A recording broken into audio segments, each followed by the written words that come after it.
है।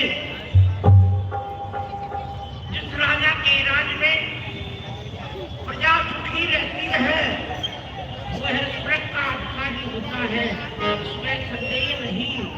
और जिस राजा के राज में प्रजा दुख पाती है वो नरक का वासी होता है। जात राज प्रिय प्रजा दुखारी, सो नरक अवश्य नरक अधिकारी।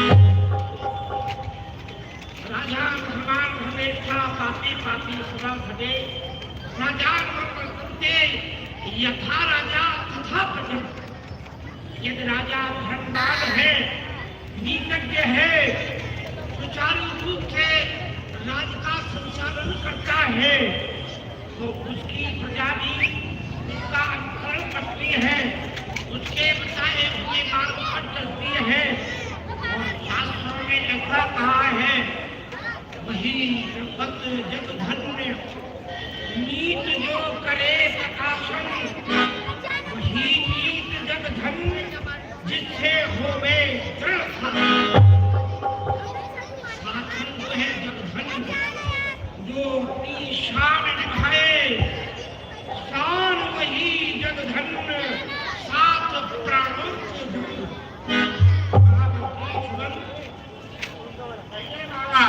संसार में 4 प्रकार के सुख हैं। महाराज, वह 4 प्रकार के सुख कौन कौन से हैं, आप वर्णन करके बतलाइए।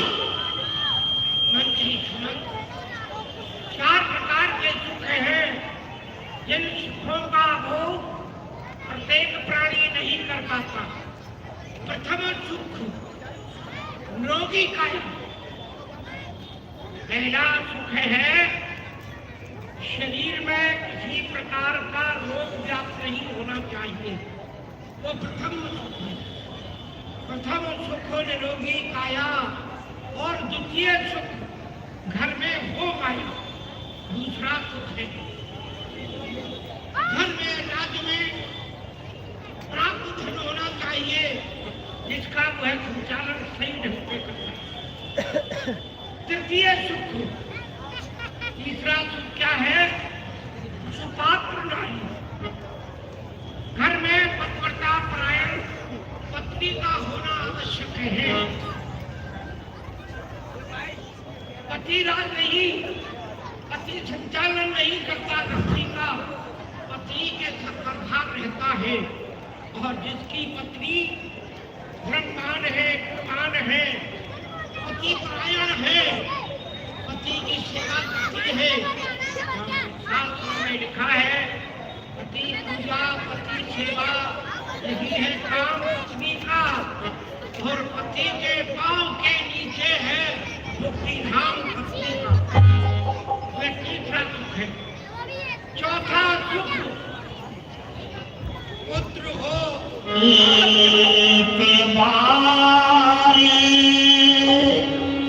भूपति मन माही,